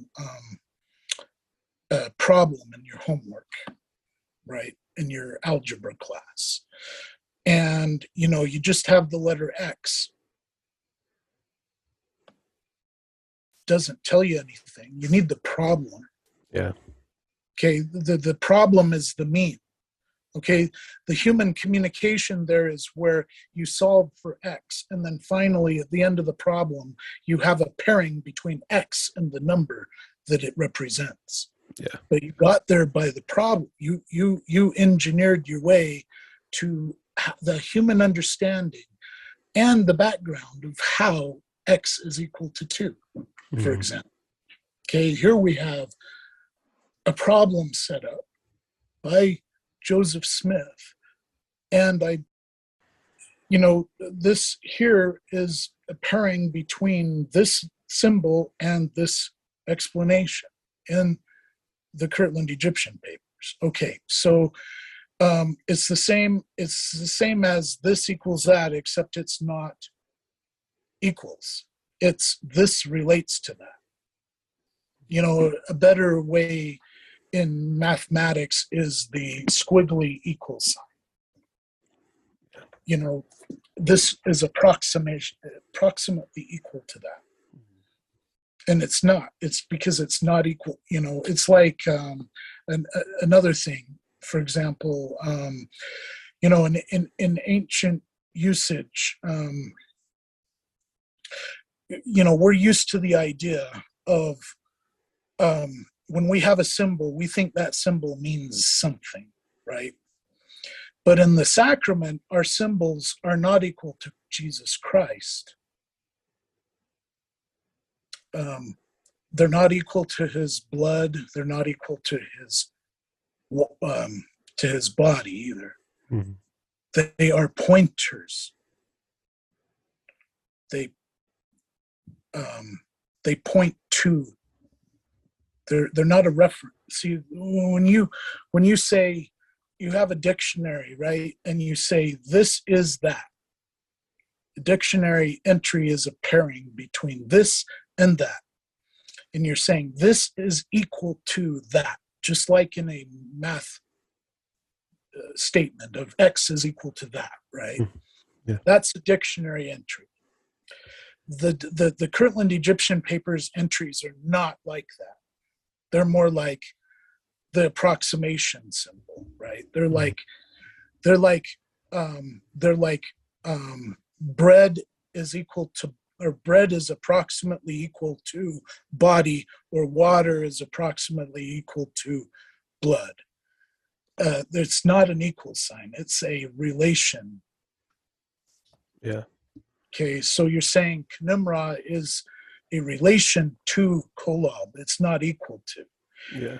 This is why this is not a translation. It's a symbology. It's a thing that points to something else that has something in common with something else. Yeah. And the mechanism, the pairing mechanism, are a bunch of different kinds of puns. Whether it's visual, auditory, whatever, thematic, they're all puns. That's the linkage between this and that. Yeah. Okay. And so it wasn't Joseph Smith that came up with this stuff. This is classical ancient Egyptian. Punning is the very basis of the Egyptian language. You don't spell something out in Egyptian by it's the rebus principle, where you're saying this is a picture of this and this is the name of that thing. And so if I say, this is like an English example. of what I'm saying. Okay, imagine that instead of spelling out the word carpet, instead of writing it out as C-A-R-P-E-T, right?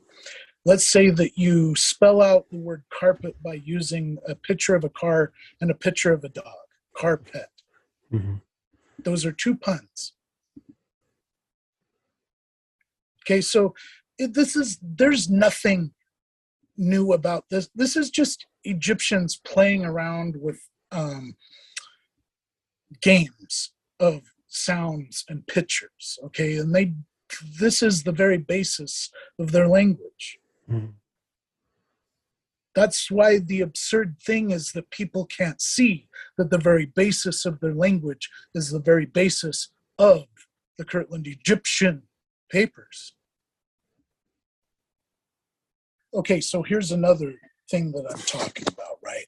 So they go off of the assumption that Joseph Smith and Phelps were using Athanasius Kircher's system.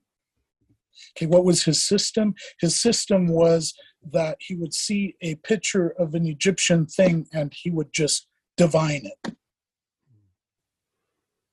You know, it would just be like, okay, I'm just going to come up with something that I think goes along with this picture. Yeah. But not only that, he would come up with paragraphs and paragraphs of stuff. And so they go, oh, well, look at all the paragraphs that go along with this picture. Okay, well, you guys, you guys accept, you guys speaking to the apologists, you guys accept all of the whole paragraphs of information that go along with the picture and the explanations and the facsimiles, and you're not moaning about it. Okay, let's count how many paragraphs go along with each one of those pictures in the facsimile explanations, and you're not moaning about it. Okay, but that's because there was a long explanation that was prophetic that goes along with that picture. Well, it doesn't mean that the picture contains that information. That information is prophetic. See, this is when I they like, well, it doesn't translate to that. No kidding, it doesn't translate because it points to the information. It's a pointer. It's not a container of information. There's a big difference between something, when you have a running text of something that translates to a bunch of sounds like English text does, that's a container of information. Mm-hmm. Okay, when you have a picture that goes along with something that points to information, it doesn't contain any of that information at all. It points to it. The only reason that you know it goes along with it is because the guy that put together the explanation and the picture put the two together. They're a meme together. They are a unit of human communication together. The picture by itself is not a unit of human communication. Gotcha. Yeah. Cool. Why is it the critics all agree that Joseph Smith is responsible for the Kirtland Egyptian Papers? Well, it's because that's where the evidence is. Lo and behold, Brian Hauglid had he was an apologist, and then he had a change of heart. I'm not a judge of Brian Hauglid, but whether or not he's a believer is not the point. The point is that he can see that, for example, Brent Metcalf and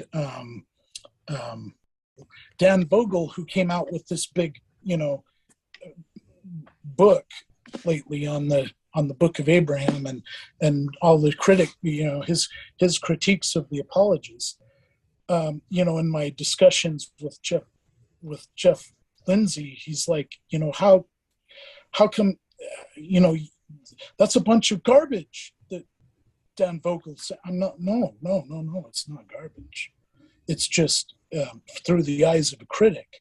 It's somebody that is dealing with evidence in a scientific manner through the eyes of a critic. Mm-hmm.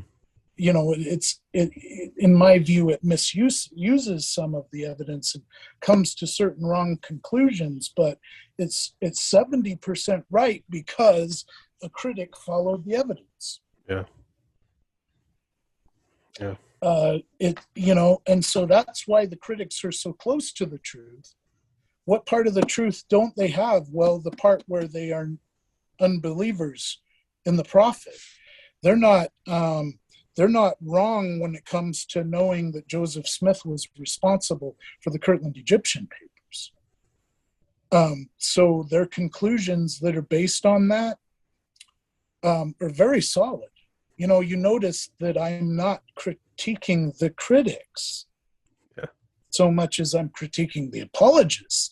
But is it because that I have personal axes to grind with the apologists? Well, that's the emotional part, but that's not the logic-based part where I'm critiquing a piece of information put out by an apologist that's not based on evidence. See, it's not that the apologists have to agree with the conclusions of the critics. It's that the apologists have to acknowledge when the critics come to correct conclusions based on evidence. Yeah. That's scientific. Mm-hmm. See, that's a scientific mindset. That's not, these guys want to, they're the only thing that they want is to defend the church at all costs. Doesn't matter if it's a lie. Doesn't matter if it's a misrepresentation of the truth. That's why people are leaving the church, because the truth is misrepresented, by the apologists. And then to the degree that the truth is somewhat represented by the critics, well, of course they're going to side by the critics when they lose faith, because the critics are somewhat right. But see, if you pair the part where the critics are right with the part where, I'm not saying the apologists are entirely wrong, but they are wrong in the key areas. Yeah. Wrong in the key areas. And so you take the areas where the apologists are right, you pair that with the areas where the critics are right, and then you examine, things with a reverse engineering mindset. And then, you might not have the whole truth, but you're going to have an explanation that follows the evidence and that explains the evidence in such a way that's with a scientific mindset, and you don't have to apologize. You don't have to defend. The truth defends itself, because there it is. It's just right there. It doesn't, because it's the truth. It doesn't have to be. It's right there, right? Yeah. So there's no evading. You can do apologetics by telling the truth. Well, I appreciate the work that you do, and I'm glad that you have provided a different way to look at things for those who have questions about the Book of Abraham. We only have a few minutes left. Okay, so I'll get on Book of Mormon geography real quick. I'll just spit this out as quick as I can. Yeah. Okay. I co-wrote a book with Wayne May in 2002 called This Land, Zarahemla, and the Nephite Nation. Okay, he went on to publish a bunch of whatever, where he was, publishing other things without me in a series with the This Land thing. Okay, so what happened is that I came to know that BYU tested artifacts that he was pushing, as authentic, and they're not.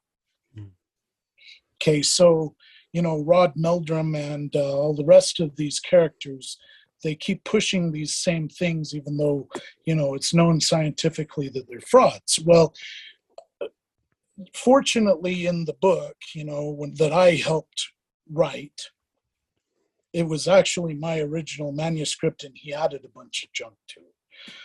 But, the parts that deal with his artifacts that he was trying to push, the Burroughs Cave and, Michigan artifacts and so forth, I was saying at the time that my gut was telling me, nah, but, I wasn't really listening to my gut. I was so, wanting to get a book out.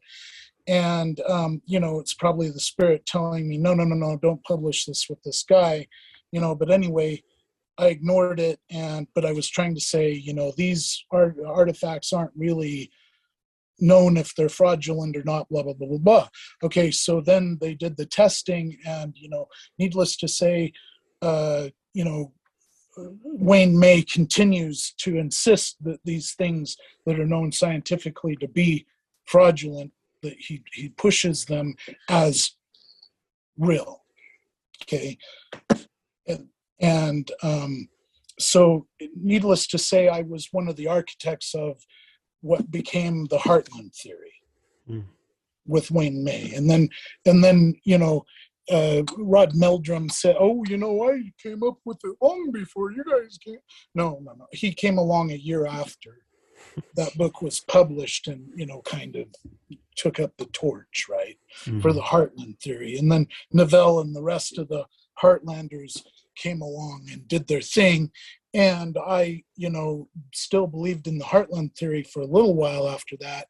But, I had some cognitive dissonance because I found, actually before the first This Land book was published, I found this thing in the Levi Hancock journal that was his,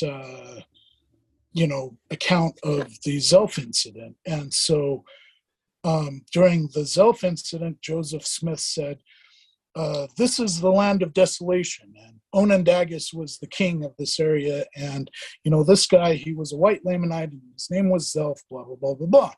Well, so they were in Illinois, the same area that me and Wayne May were trying to say was the land of Zarahemla. Mm-hmm. Okay, so you see the problem. Mm-hmm. Here's a quote from in the Levi Hancock Journal of Joseph Smith actually saying, this was the land of desolation. Yeah. Which is supposed to be north of Zarahemla, right? Yeah. It totally puts, it totally, because the Heartland theory is supposed to be based off of, Joseph Smith said it. Joseph Smith knew, right? Well, here's Joseph Smith saying that area was desolation, and that pushes the narrow neck of land south. Mm-hmm. Okay, so you can see why I can no longer believe in the Heartland theory. Yes. This means, okay, so then now going south, the first neck of land that meets Book of Mormon criteria is Tehuantepec. Okay, Tehuantepec, according to the Book of Mormon, narrow neck of land, is right there where the Jaredites lived. They were right there on the neck of land because it says that the city of Lib, one of the Jaredite kings, was right by the neck of land. Mm-hmm. Right there by, and so the main heartland of the Jaredites is Olmec territory. Okay, and so that makes Olmec Jaredite, that makes Tehuantepec the narrow neck of land right there, because you have archaeology and the Book of Mormon saying this is it. Okay, why was the book that I wrote named after this land named Resurrecting Cumorah? It's because I've always, stuck with Cumorah. And when I say resurrecting, I mean let's bring back the New York Cumorah in conjunction with the Mesoamerican theory. Okay, because the old theory was, Panama, South America, New York Cumorah, blah, blah, blah. Okay, there's, you could go into all of the back and forth. Oh, it's too far, blah, blah, blah. Okay, we have prophetic whatever saying that the land of desolation was in the Illinois area. Okay, desolation goes from the narrow neck of land all the way up. Okay, New York, Cumorah. Okay, that means that desolation, the people of desolation were the Nephites that lived there and so forth, were the people of the area, Hopewell. Okay, tons and tons of Mesoamerican influence. Tons. So why is it that the Hopewell looked to Maya for their, okay, we're the United States of America. Everybody looks to us for their culture. They want to imitate us. Why is it, if Zarahemla was in the Heartland area, as the Heartlanders say, why was it that the Heartlanders looked to the Maya in Mesoamerica for their culture?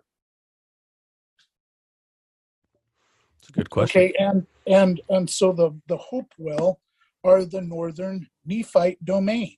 They're all of those forts, all of those cities, if you can call them that, whatever they are, all of that stuff was the Nephite domain in the north. Okay, there was Nephite manifest destiny. The Nephites came from the south and went north. And they, it was their manifest destiny that they would fill that area. Yeah. Okay, it was our manifest destiny that our urban centers started out in the east and that we filled all the way to the west. Mm-hmm. Okay, their urban centers started in the south and they filled all the way. Of course, the people are a bunch of country bumpkins in the north that didn't generally know how to write. I mean, it's not normal for people to know how to write in the ancient world. Mm-hmm. Egyptian normal people don't know how to write. It's the prophets and the kings that knew how to write. And so you're not finding a lot of Hopewell written stuff. And when you find something in Hopewell territory, like a set of gold plates in the New York Cumorah, it's got Mesoamerican writing on it because all of those people that were in all of those people that were, in the area of the United States were either Mesoamerican transplants or they were, intermarried with.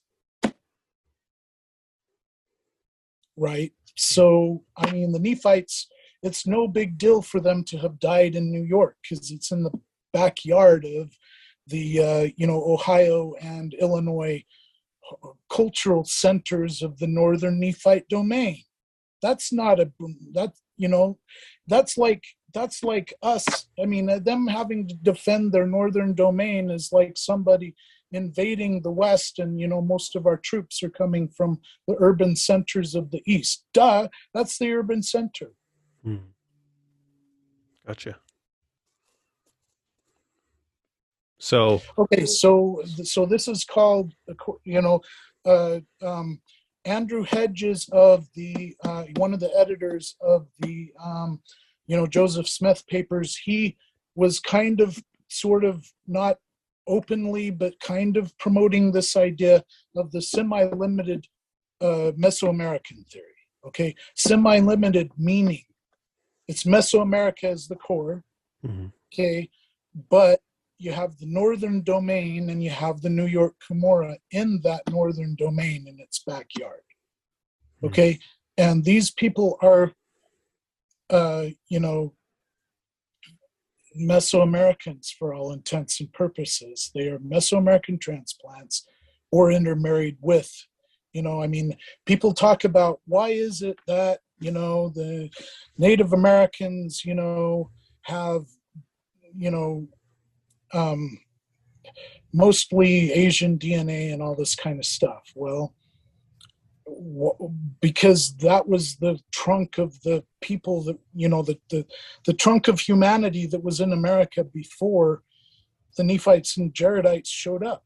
Mm-hmm. So it's the darker skin, the reddish skin of the first peoples is not because God cursed the Lamanites. I mean, there was a curse on the Lamanites, but this skin color is all about just simply intermarrying.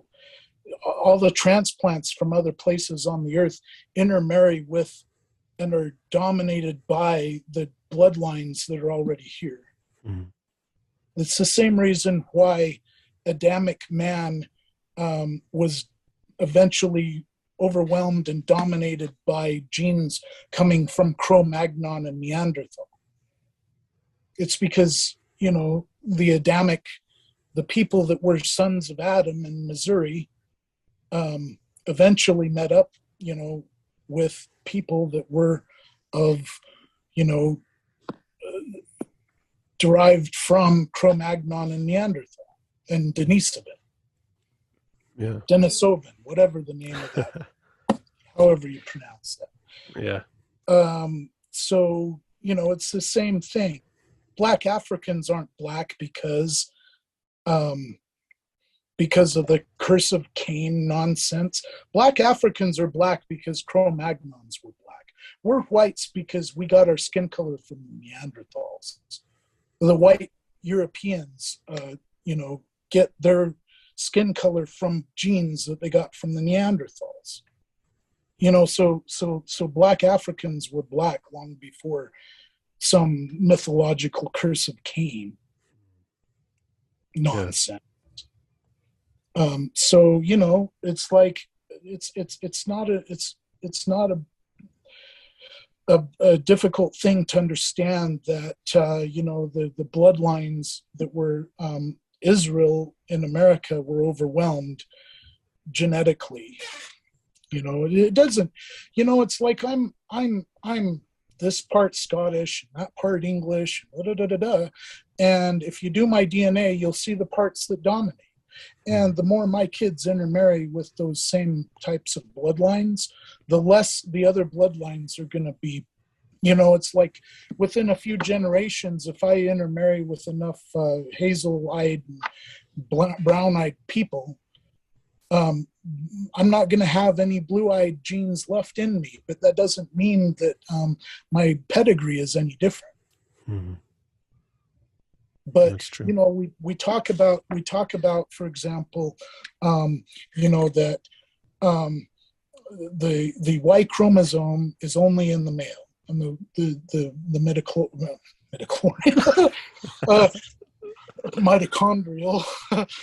You can see that my Star Wars fandom is coming out. Okay. Although I hate midichlorians. Most people do. Yeah. So you can, mitochondrial DNA is only in women. Mm-hmm. It's only passed down the mother, and as soon as she has a son, he doesn't have that DNA. Okay. Right. So there's some DNA left over in some of the South Americans that's from Australian Aboriginal sources. How did that get there? Well, it's because, Australian Aborigines came to South America at some point and mixed in.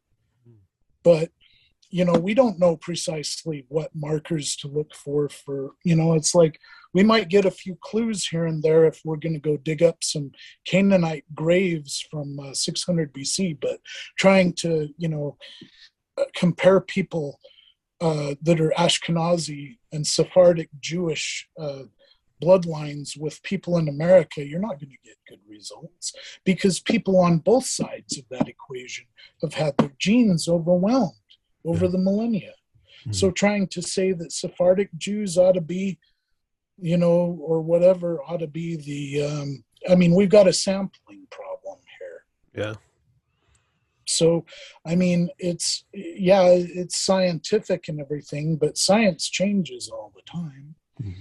That's the nature of science, is it overthrows itself all the time. Yeah. So you kind of touched on it, but what are your thoughts on evolution? It's as simple as this, there's no need to it's the same reason that the Brethren made the change in the Book of Mormon introduction that says that they're not their principal ancestors.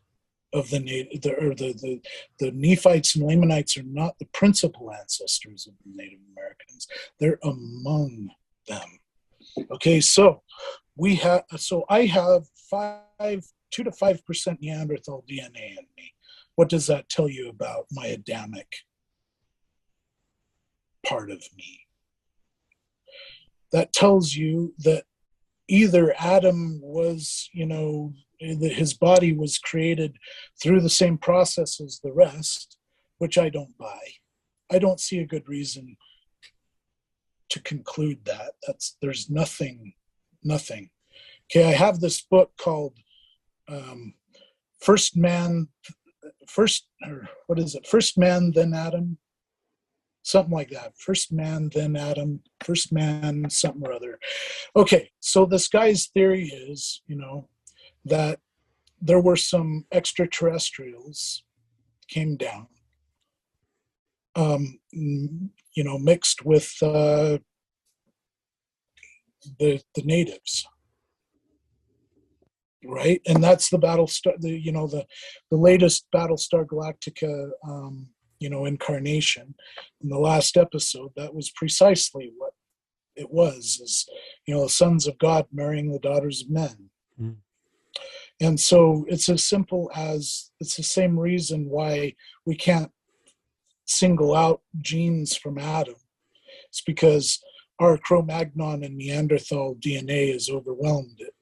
Same reason that the Native American, DNA has overwhelmed any Israelite DNA. So Adam, he was born of two parents, according to Adam God, right? That I don't believe in. I don't believe in Adam God. I believe in peripheral teachings that come out of Adam God, like, God and his wife came down, according to Bruce R. McConkie. God and his wife came down and had a couple of kids in the Garden of Eden. The first man in the Garden of Eden was Adam, meaning God. Adam is the man of holiness. There's two of them. It's a title. Okay, I reject what Bruce R. McConkie would call the the coming out of the fundamentalist factions, right? I reject the MMP, multiple mortality probation version of Adam God. I reject the Adam and Elohim being the same person nonsense. Mm-hmm. It's as simple as the Hebrew record says that, there was two Adams. And so therefore Adam comes down, has two kids with his wife. They planted the garden in Eden. Over time, some of their kids apostatized, left the place where they were, spread out more. Then all of a sudden, a different skin color appeared among the sons of Cain. And they were where? America. Because they intermarried with the Native Americans. Okay. Pre-flood. Then, then the sons of Noah and him and his wife get on a ship in South Carolina, according to Joseph Smith. There was a tsunami, took them out to sea, and then they show up at a place in the Persian Gulf named Eridu. Not Ararat, Eridu. Vowel R-R-T.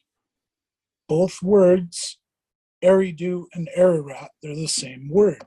But it wasn't on a mountain. It was on the coast of the Persian Gulf, right there at Eridu, where Noah landed. Oh, okay. So would that be south of Mount Ararat? Yeah, Okay. yeah, it's exactly where the suddenly in that era the Sumerian civilization appears Mhm. in no less the land of the Chaldees. Mhm. Okay, but what Eridu is a Sumerian pronunciation for Ararat. Okay. The place name spread. The in Hebrew the word har is mountain, but its cognate in Sumerian is kar, which means mountain and land. Okay, so the original said land of Eridu, not Mount of Ararat. Mhm. Okay, so it's a mistranslation. It's not reading it in the language that would have been the common language where Noah landed. It's not reading it in Sumerian. It's reading it in Hebrew. It's wrong. Hmm. Kar Eridu. Gotcha. Yeah. So that's the flood. It was a flood in America, localized, took them out to sea, and so to you know to everybody that doesn't know that the Earth is a sphere, they think that the whole Earth is flooded, and they have no way of distinguishing between water that's just sea and a flood that they've just experienced. Yeah. And so, so going back to that, then that remnant of the Adamic race intermarried with, the people in Sumer and people like Pharaoh and Nimrod and descendants of Noah suddenly start dominating the local population, becoming their kings. The local population didn't come on the ark, but they were, they were culture bringers. So Adamic man, getting back to the point, Adamic man was an extension of the heavenly race, and they just simply intermarried with the people that were of Cro-Magnon and Neanderthal stock, and now you have a hybrid race. Us. Mm-hmm. Very And interesting. Elohim is still our great ancestor, but so is Trog the troglodyte, because we're simply hybridized, and it was the crowning event of human evolution. It's like how many things in human evolution are hybridizations? Well, throughout our whole genome, there's remnants of ancient viruses that have become, key pieces of our genome that actually have function in us. Mm. Things that were experienced by ancient mammals that, when they had pandemics among themselves and among reptiles and so forth, we've taken on those viruses hybridized with us. And so we're as much, like they were saying that the eyes in chordates come from genes that they inherited from jellyfish, from a hybridization, horizontal gene transfer thing. So we are hybrids. And so the crowning event of human evolution is the hybridization of the race of heaven with the race of earth. And we are definitely descendants of Elohim in our bodies, as much as we're descendants of Israel in our bodies. It's just that our genes are overwhelmed. Oh, people, oh no, you're a Gentile. You're not really from Ephraim. I don't see any Jewish DNA in you. No, our DNA was as overwhelmed as the Native American DNA. Hmm. We're just as much Ephraim, those of us that have patriarchal blessings of Ephraim and Manasseh, we're just as much Israel as the Native Americans are. Hmm. Wow. It's just that we're also Gentile. Right. Well, Ed, thank you so much. It's been a really fascinating discussion. Yeah, sure. I'll let you get to bed. It's getting pretty late. Yeah. Yeah. But Cool. I'll try to get some links to some of your work and put them on the show notes. And so anyone who's listening can check out your stuff. Egyptian alphabet and grammar.blogspot.com. Awesome. And semi-limited geography.blogspot.com. Okay, great. Thank you. Thank you. Yeah. It's been a pleasure. Yeah. Good luck with all of your sunstone things and all the things you're working on. Yep, we'll see how it goes. Yeah, I'm excited to see that. Yeah, it's been awesome talking to you. Thanks. Yeah, thank you. Have a great night. Yep, we'll see you. Bye.